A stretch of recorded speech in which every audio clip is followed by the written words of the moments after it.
I'm 34, male, married with 2 kids, Noah, 8, male, and Mia, 5, female. We live outside Columbus in a decent neighborhood where I run my carpentry business. I started it from scratch 5 years ago after getting sick of working for other people who took credit for my craftsmanship. I clear about $85,000 a year, and I'm damn good at what I do. Custom furniture, high-end renovations, the kind of stuff rich people pay a premium for. I've built something real with my own hands while my family watched from the sidelines, always ready with their disapproval. Growing up, nothing was ever good enough. My brother Jeff became the golden child when he got into law school. My sister Kathy married Martin, a hedge fund manager worth millions, and never missed a chance to remind everyone how she'd married up. Meanwhile, I was the screw-up who wasted time in trade school. Dad was a bank executive, Mom a real estate agent, both obsessed with status and appearances. They wanted me in finance or at least sales, something they could brag about at their country club. The text came as I was loading tools into my truck. I had just dropped the kids at school and was heading to a job site, a $23,000 renovation for a local restaurant owner. I checked my phone and saw the family group chat notification titled Dad's Retirement Bash. I tapped it open, expecting discussions about catering or gift coordination. Instead, I got a sledgehammer to the chest. "Don't come to my retirement celebration," my old man wrote. "The whole family doesn't want you there. You're a disappointment." Just like that, no cushioning, no explanation, just pure, unfiltered contempt from my own father. I leaned against my truck, reading it twice to make sure I understood. For years, they'd tiptoed around their disappointment in me. The tension at holiday dinners, the backhanded compliments about how at least I was good with my hands, the way they treated Rachel, my wife, like she was some kind of downgrade because she's a preschool teacher, not a corporate lawyer or married to money like Kathy. But this message, this was honesty, cruel, unfiltered honesty. I scrolled up. Nothing led to it, just messages about venue details and someone posting about custom monogram napkins. Then this bomb.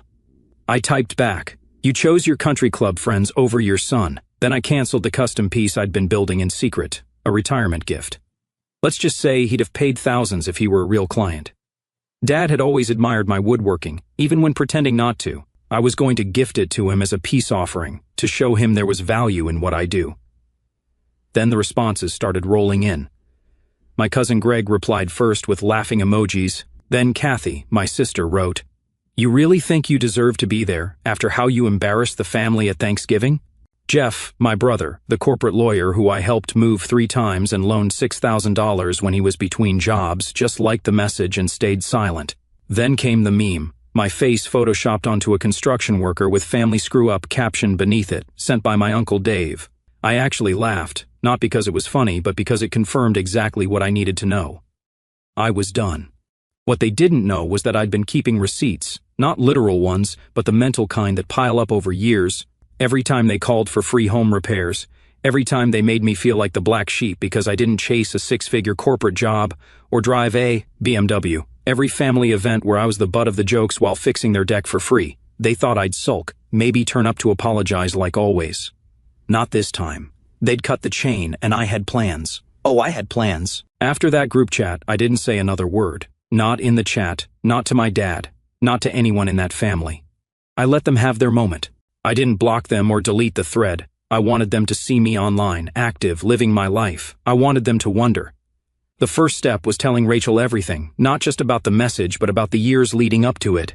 We were sitting at our kitchen table after the kids went to bed. She listened without interrupting, which is one of the reasons I married her.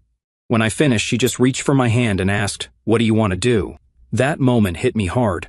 Most people in my family would never have someone to back them up no matter what. I had that, and I'd been taking it for granted while chasing approval from people who'd never give it. I want to show them what happens when they lose the one person who actually gave a damn about more than appearances, I said. I'd already built a solid reputation locally, but my new marketing pushed it to another level. Clients who'd been on the fence for months suddenly wanted to book before I was unavailable. So we set to work that night. I called my buddy Derek, who runs a digital marketing agency, and asked him to help rebrand my carpentry business, not just a basic website with my number, but professional photography of my work, client testimonials, a proper booking system, the works. It cost me $4,800, but within 2 months, I was booked 3 months out. The display case was just the test. I had a full blueprint for how to ghost these clowns while leveling up. Then I reached out to my old army buddy Marcus. We served 2 tours in Afghanistan together before coming home. He now owns a successful contracting company in Charleston, South Carolina. We'd stayed in touch over the years, and he'd been trying to get me to join forces with him for ages, saying the market for custom woodwork was exploding there.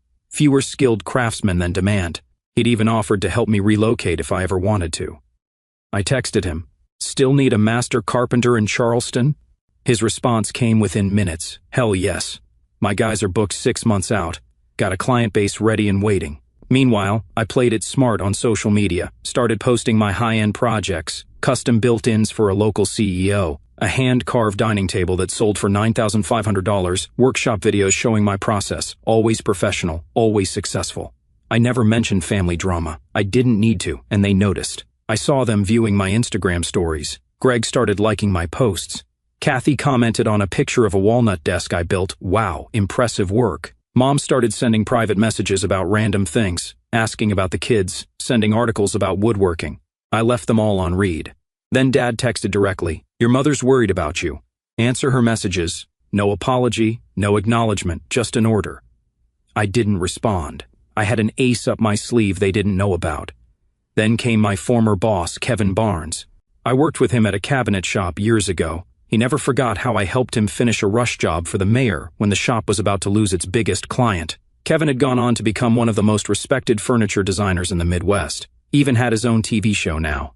We'd stayed in loose contact over the years, occasional texts and project feedback. I sent him some photos of my recent work. He called me the next day.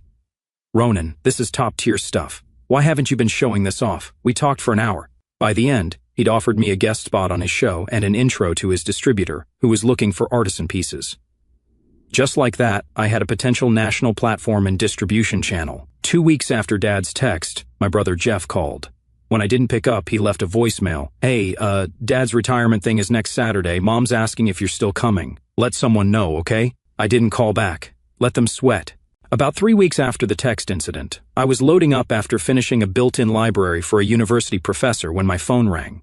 It was my cousin Trevor, not one of the ones in the group chat. He'd moved to Seattle years ago after a falling out with Uncle Dave over some borrowed money that was never returned. We kept in touch through occasional texts about football and fishing. "Dude, what the hell is going on with you and Uncle Richard?" he asked as soon as I picked up. I gave him the short version, the text, the responses, the years of being treated like the family failure. Trevor was quiet for a minute, then he said, "You know they talk about everyone behind their backs, right? Even St. Jeffrey." That caught my attention. "What do you mean?" He laughed, but it wasn't a happy sound. "Your dad was at my parents' place last month. I was in town and overheard him and my dad talking. He was complaining about how Jeff's firm is struggling, and he had to help him out with the down payment on his house. Said something like, 'At least Ronan stands on his own 2 feet, even if it's just swinging a hammer.' That hit me like a truck." "There's more," Trevor continued. "Your mom apparently hates Kathy's husband Martin, calls him the arrogant prick behind their backs. And get this, the reason they're having this big retirement celebration? Your dad didn't choose to retire. The bank pushed him out, something about restructuring, but my dad said there were rumors about accounting irregularities in his department. After Trevor's call, I sat in my truck for a long time, processing. All these years I'd thought I was the black sheep. Turns out the whole family was just a facade, a house of cards built on lies. The next day I got a text from Megan, my sister Kathy's college roommate. We'd always gotten along at the few events where she was around. She'd recently started working at the same charity board as Kathy's rich husband, Martin. "Hey Ronan, weird question. Is everything okay with Kathy and Martin?" She called me crying at 2 a.m., something about finding messages on his phone with his assistant. I called Megan back. It turned out Kathy had caught Martin cheating with his 26-year-old assistant, the perfect rich husband, the perfect marriage, the perfect life she'd always thrown in my face. Another facade crumbling. 2 days later, my cousin Greg's wife, Amber, messaged me on Facebook. We weren't close, but she'd always been nice. "Your family is in panic mode about this retirement party. Your dad's former boss and all these bank executives are coming. They're freaking out that you won't be there, and people will ask questions. Kathy actually suggested hiring someone to pretend to be you. Just thought you should know." I actually laughed out loud at that one, hiring an actor to play the embarrassing carpenter's son. That was a new low, even for them. But the real kicker came from Kevin, my old boss. After agreeing to have me on his show, he'd made some calls to his industry contacts, asking about my work. One of those contacts was a high-end furniture dealer in Columbus who'd done business with my family. "Ronan, weird thing," Kevin said. "I mentioned your name to Stanley over at Columbus Fine Furnishings. He immediately recognized your last name, said your parents had been buying from him for years. The strange part? He said they always show off your pieces to their friends, claiming they paid thousands for artisan furniture. I felt like I'd been punched in the gut. They'd been bragging about my work, the same work they mocked me for doing. Kevin continued. Stanley said your dad once brought in some business associates and pointed to a walnut console table, one you'd made for them last Christmas, and told everyone he'd paid $7,500 for it from an exclusive craftsman. The pieces were falling into place. My family didn't just disrespect me, they were actually proud of my work, just not proud enough to admit their son was the craftsman. I was good enough to provide the status symbols, just not good enough to be acknowledged. That night, I told Rachel everything I'd learned. She wasn't surprised. They've been using you for years, Ronan. Free labor, free furniture, free childcare when they're in a pinch. But God forbid they actually respect what you do. She was right. And that's when my plan shifted from simply walking away to making sure they felt exactly what they were losing. I had about 5 weeks until our planned move to Charleston. In that time, I had to set the stage perfectly. First, I listed our house with Rachel's cousin, who's a realtor, but had her keep it off the public listings. Private sale only. I told her, I don't want it broadcast everywhere yet. The housing market was hot, and we had done major renovations, all my own work. Rachel's cousin had quietly mentioned the market was heating up months ago, so we were already prepped. We just never told the family. We were asking $80,000 over what we paid 4 years ago, and her initial assessment said we'd likely get it.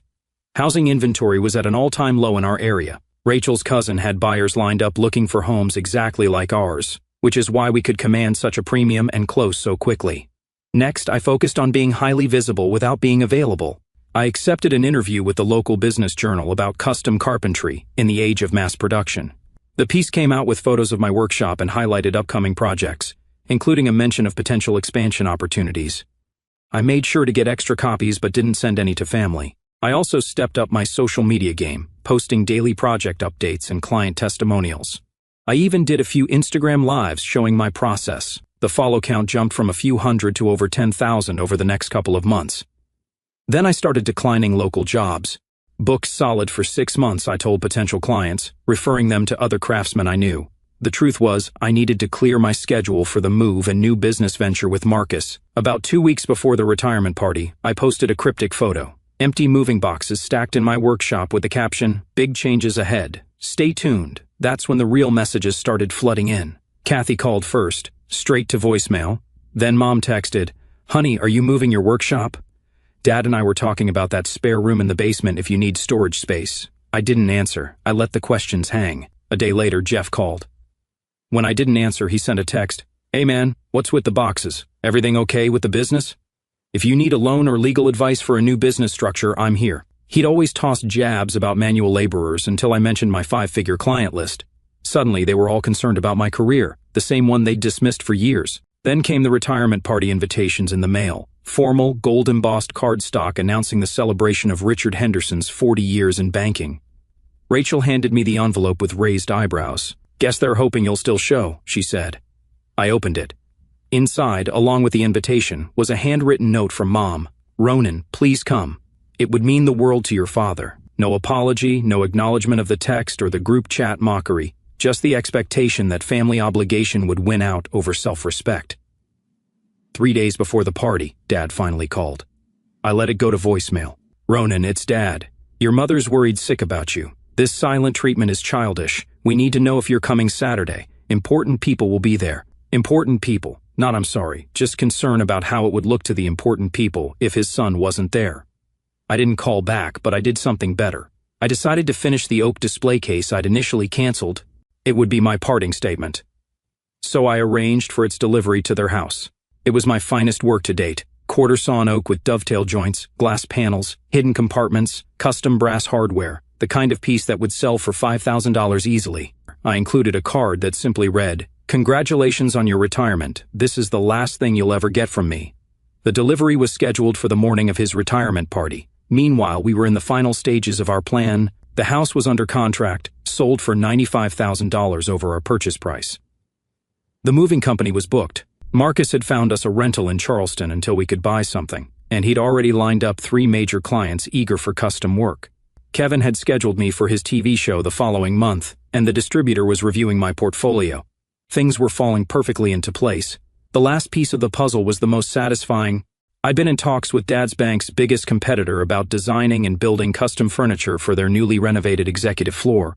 The contract was worth $120,000, more than Dad probably made in a year at the end of his career. The delicious irony was that his retirement party was being held at this competitor's event space, and I'd made sure the contract announcement would go live on their social media the morning of the party. The night before the retirement celebration, Rachel and I sat on our back deck, watching the kids play in the yard. She squeezed my hand. "Ready for tomorrow?" I nodded. More than ready. The morning of Dad's retirement party, I woke up early and checked my phone. The competitor bank had posted as planned, a press release announcing their renovation project, highlighting renowned local craftsman Ronan Henderson as the artisan selected for their executive suite furniture. They included photos of my previous work and a quote from their CEO about investing in local artisanal talent. The bank tagged me in the post. That's how half the party found out before they even arrived. I took screenshots and waited. At 9:37 a.m., my workshop security camera pinged with movement. The delivery guys were loading the oak display case onto their truck, right on schedule. At 10:15 a.m., Rachel came into the workshop where I was finishing some small projects. "Your mom's called 3 times in the last 10 minutes, she said, holding up her phone. "Should I answer?" "Not yet," I replied. At 11:22 a.m., the delivery company sent confirmation, package delivered and signed for by Richard Henderson. Then the storm hit. Mom called again. 7 times in a row, Dad called twice. Kathy texted, "What the actual hell, Ronan?" Dad's crying. "What did you do?" Jeff was more direct. "Answer your goddamn phone. This has gone far enough." I turned my phone off and spent the afternoon playing with the kids at the park. When we got home around 4 p.m., about an hour before the retirement party was scheduled to start, I finally turned my phone back on. 27 missed calls, 43 text messages, most from family, but some from family friends and even a couple from Dad's colleagues. I scrolled through the texts. They ranged from rage to confusion to desperate pleas. "Mom, Ronan, please call us immediately. Your father can't go to the party like this, Jeff. How long have you been talking to First National? Did you know how this would look? Dad's career is ending with him being humiliated. Kathy, the display case is beautiful, but the card was cruel. Mom can't stop crying. Please call me back. Martin moved out yesterday and I can't handle another crisis. Uncle Dave, you've gone too far, kiddo. Blood is blood." The most interesting came from Dad's boss, Ronan. "This is Walter Prescott. Very impressed with your work through First National. Didn't realize you were Richard's son. Would like to discuss potential opportunities." I showed Rachel the messages. She read through them and looked up at me. "They still don't get it, do they? They're not upset about hurting you. They're upset about looking bad in front of their friends." She was right. Not one message contained a genuine apology for how they treated me. It was all about reputation. At 5:30 p.m., as the retirement party was starting, I finally responded, not individually, but in the family group chat where it had all begun. "By now, you've all seen the announcement and received my gift. Consider this my please reply to the retirement party. No, I won't be there to play the role of dutiful son in your performance of perfect family. For years, you've treated me like an embarrassment, while secretly bragging about my work to your friends. You've called me for free labor while mocking my career choice. You kicked me out of the family when it was convenient, and now you want me back because it looks bad if I'm not there. Here's what you should know. I'm moving to Charleston next week. I've sold the house. I've signed contracts worth more than Dad made in his final year. The son you were ashamed of is now more successful than any of you. So enjoy the party, enjoy explaining my absence, and enjoy the display case. It's the last piece of me you'll ever have." I put my phone down and took the kids out for ice cream. When we returned, the real bombs had dropped. Trevor had chimed in. About time someone called out this toxic family dynamic. "Amber, Greg's cousin, your family has always treated him like garbage. I've seen it for years." That night, as Rachel and I packed the last of our personal items, my phone rang again. It was Kevin. "Ronan, what the hell did you do? I've got Richard Henderson's wife crying in my showroom, asking for my help to fix things with you. I hadn't expected that." "My mom went to see you?" "Yeah, and she's a mess. Says you're moving across the country, and they didn't even know. Says you've been ignoring them for weeks." I explained the situation. Kevin listened and sighed. "Look, I get it, but she seems genuinely broken up. Says your dad didn't write that text. Apparently, your brother Jeff did. Used your dad's phone when he left it at their house during some family dinner planning session. Said it was supposed to be a joke that got out of hand, and no one knew how to walk it back after everyone piled on. Jeff wrote it and let Dad take the blame. That's what she's saying. Honestly, she's so distraught, I believe her. She brought photos of your childhood, pictures of your dad at your high school woodshop showcase. Said he kept every project you ever made, even the janky birdhouse from 3rd grade. My mind was reeling. Jeff had started this.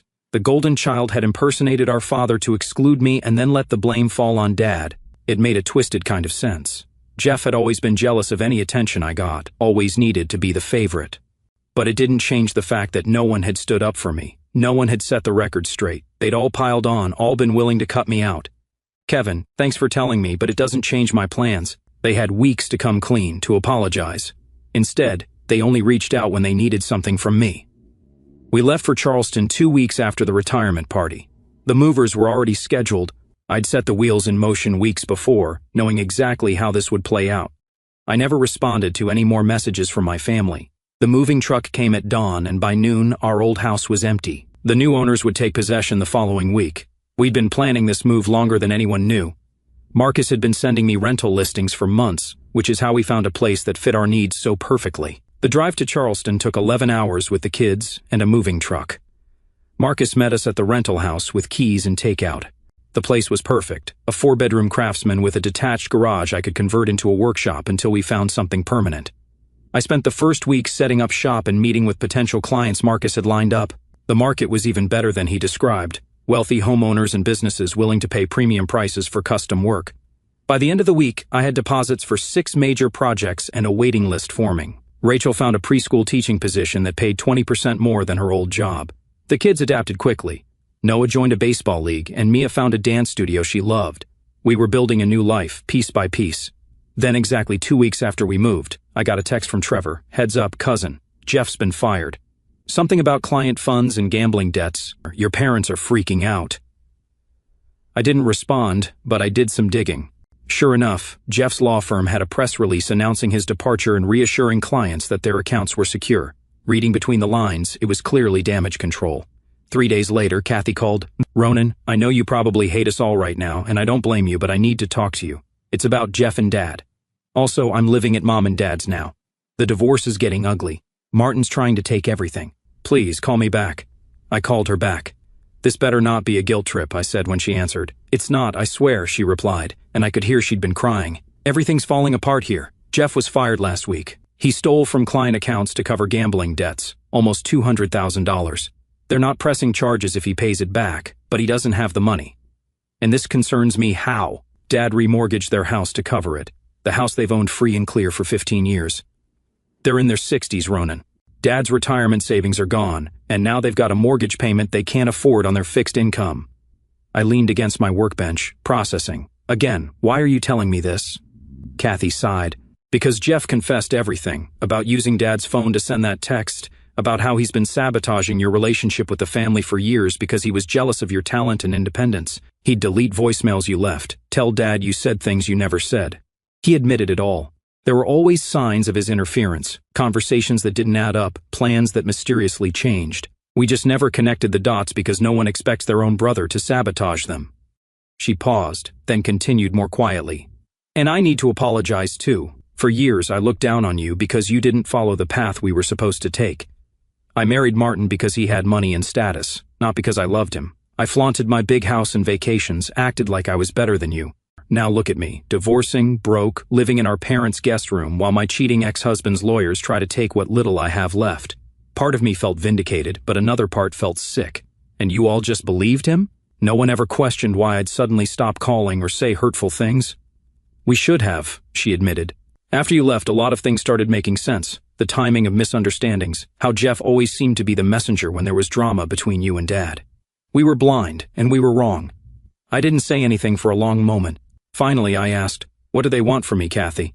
Money. They don't know I'm calling you, she said quickly. But they're going to lose the house, Ronan. Mom's a mess. Dad's health is declining from the stress. They've started selling furniture to make the mortgage payments, including your furniture. I thought of the pieces they'd claimed cost thousands. The irony wasn't lost on me. I need to think about this, I said finally. I'll call you back. I thought about it long and hard. I wanted them to understand what they did wrong, really understand it, not just apologize because they needed something from me. And I wanted Jeff to face consequences for once in his life. The next day, I called Kathy back. I need to talk to everyone. Set up a video call, you, Mom, Dad, and Jeff, tonight at 8 p.m. Sharp, my laptop screen filled with their faces. They looked terrible. Ronan, Mom started. "We're so sorry," I cut her off. "I don't want apologies yet. First, I want the truth. Jeff, tell me exactly what you did, all of it." Jeff swallowed hard.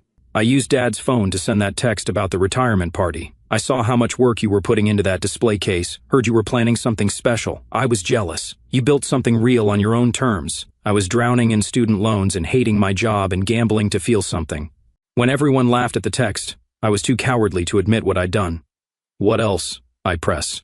"Over the years, I deleted voicemails, told Dad you'd said things you hadn't, convinced Mom you were too busy for family events when you'd actually said you'd try to make it. I've been driving a wedge between you and the family for years." Dad looked shell-shocked. Mom was silently crying. "And now you've stolen from clients and dragged our parents into your mess," I said flatly. Jeff nodded miserably. I turned my attention to Kathy. "And you? All those years looking down your nose at me and Rachel." She wiped her eyes. I was insecure. I needed everyone to think I'd made it. The whole time I was showing off my perfect life, he was cheating with half his office. Now I'm left with nothing. No alimony because of the prenup I was too stupid to read carefully. All those designer clothes and luxury vacations, and I have less savings than you do. I let the silence hang for a moment. Here's what's going to happen. Jeff, you're going to get help for your gambling addiction. Real help, not just promises. You're going to work and pay back every cent to Mom and Dad, even if it takes years. He nodded. Mom, Dad, I'm not giving you money, but I am offering something else. I've just signed a lease on a larger workshop here in Charleston. The rental we're in has an in-law suite over the garage. You can move here, live in that space rent-free while you figure out your next steps. They stared at me in shock, but I continued. There are conditions. This isn't a free ride. Dad, you've got skills from your banking career. You're going to help me with the business side of my company. Bookkeeping, contracts, client management. Mom, you've got real estate experience. You'll help us find a permanent home here and then work with my designer to stage and photograph my pieces for marketing. You want us to work for you? Dad asked, looking confused. No, I want you to stop being dead weight. If you want back in, earn it. Mom was openly crying now. We messed up. I know it'll take time. No, I agreed, you don't. But I'm not doing this for you. I'm doing it for my kids, who deserve to know their grandparents. And I'm doing it for me because carrying anger is exhausting, and I've got better things to build with that energy. I looked at Kathy. You're welcome too, if you want. There's a spare bedroom, but same deal. You work, you contribute. No more looking down on Rachel or what we do. She nodded, tears streaming down her face. I'd like that, and I promise I've learned my lesson. The call ended with tentative plans and tearful thank yous. After hanging up, Rachel put her arms around me. You're a better person than they deserve, she said softly. Maybe, I replied, or maybe I just know the value of building something to last. 6 months later, my parents settled into the in-law suite above our garage. Dad applied his banking expertise to the business, handling our finances and securing a small business loan for workshop expansion. Mom leveraged her real estate background to find us a century-old craftsman house with land for a proper workshop and started staging my furniture pieces for professional photos. Kathy moved into our spare bedroom after her divorce from Martin destroyed her financially. Her hedge fund manager ex-husband got nearly everything, thanks to the prenup she'd signed, leaving her humiliated when he quickly moved his young assistant into the mansion Kathy had decorated. She found work at a local design firm and began marketing high-end furniture, including mine. The woman who once mocked my hammer swinging now showed clients my portfolio with pride. Business thrived beyond expectations. My TV appearance with Kevin evolved into a semi-regular guest spot. The first national bank contract led to 3 more corporate clients. I hired 4 craftsmen, with Marcus and me overseeing operations in both cities. Jeff kept his distance. He worked, paid off debt, and never asked for forgiveness. That was enough. The most profound change happened with Dad. One evening, while reviewing invoices, he admitted he'd never understood my craft until seeing it up close.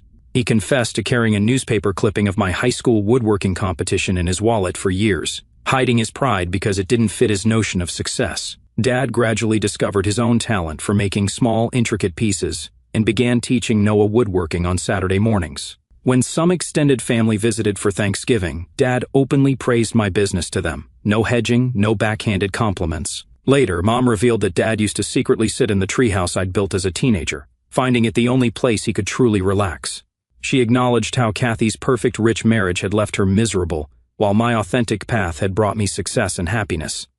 3 weeks after Thanksgiving, Kevin's Instagram post revealed he'd called us Henderson & Son Fine Furniture in a feature for Artisan Woodworker magazine. Though we hadn't discussed bringing Dad into the business name, I decided to make it official, with the condition that appearances and status seeking were permanently behind us. The formal handshake with Dad meant more than any corporate contract he'd signed in his banking career.